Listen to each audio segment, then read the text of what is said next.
Gonna go back into the NFC East. So, going to talk about Mr. Daniel Jones. Now, Daniel Jones has had a very weird career. I think we talked about him a couple weeks ago, I want to say, McConnell, but hated the pick, thought it was an awful pick. Last year, kind of the first year where he's shown some signs that, okay, like this dude can play in the NFL. He looks all right. Um, and then you just look at the supporting cast that he has in terms of their offensive line. It's been absolutely abysmal. Um, Andrew Thomas, like it's just they did get Evan Neal, which is a big win for them. Great offensive lineman, great selection there. The weapons are actually pretty solid.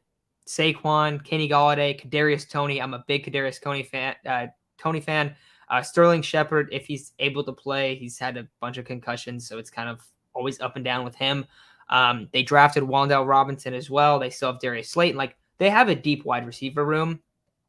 But I'm going to say right now, I think this is his last year on the Giants because we're looking at it, and I do not know if the new coaching staff is going to. They don't seem very sold on Daniel Jones, and in all honesty, they're coming from watching Josh Allen, right? I don't really blame them. Like I think that Jones is all right. I don't think he's a bad quarterback, but I just feel like it's more of a matter of the dude needs an offensive line, and they're not going to, even this year, even after drafting Evan Neal, they're not going to be a great offensive line. They have a pretty solid amount of weapons. I think we're going to see the weapons flash. I think we're going to see Toney become a stud, but I don't think Daniel Jones is the quarterback of the future in New York anymore. And I actually have kind of come around on him quite a bit, but I just think that they're going to go and try to make a big move and have a splash quarterback move where they're like, all right, we want to have an elite quarterback. That's how you win in this league. And in all honesty, I kind of completely agree because I don't think they're going to win many playoff games with Daniel Jones.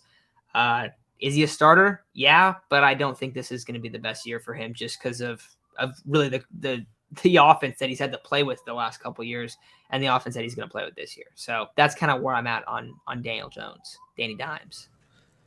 Yeah, Daniel Jones, top tier nickname, bottom tier quarterback. When I look at him, the defense that he had, his rookie year was significantly better than what he has right now. The offensive line's still bad. The weapons, they've gotten better. They have bringing in Kenny Galladay was huge. The contract they gave him was even bigger. But he really was unable to really get anything going with Kenny Galladay. It was maybe the biggest disappointment of all of the offseason transactions from any team, especially the wide receivers. Like, it was like, where's Kenny Galladay? Because we're so used. And Kenny Galladay, it's not like he's coming to a different skill set, right? Daniel Jones is massive arm. That's like his skill set when throwing the football. Like, huge arm, he can throw the ball deep. Stafford could throw the ball deep. And it was like, that's why Kenny Galladay worked so well with Stafford, was because Stafford could just rifle it down the field, and Kenny Galladay used his great jump ball ability to get catches. And Daniel Jones and Kenny Galladay were just not doing that.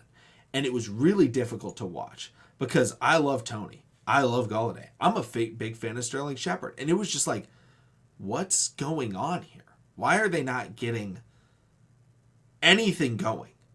And again, I say this about every team in the NFC East. They are not playing against the most difficult competition in their own division. They get easier games more consistently than any other team in the or any other division in the NFL.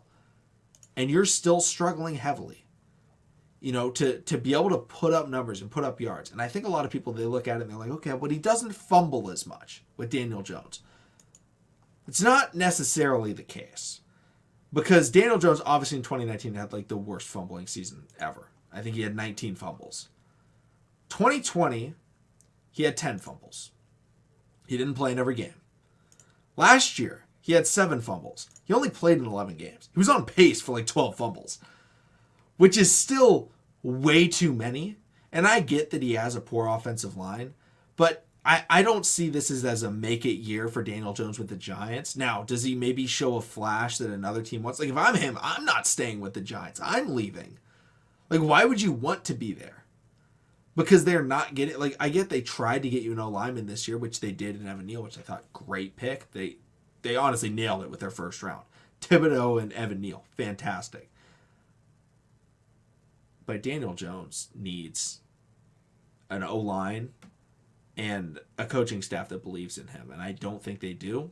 And I don't think it's going to work out very well this year. And I don't hate Daniel Jones. I don't think he's very good, but I don't hate him. Yeah, and I think honestly it just kind of goes back to that draft pick. Like they were not in a spot to go and take a young quarterback. Like they have not built the team around him. And now they're like starting to finally get the pieces together on the offensive end, and now their defense isn't that good. So really just poor roster construction, poor team building, and Daniel Jones kind of had to take the brunt of it. Not a good spot for him.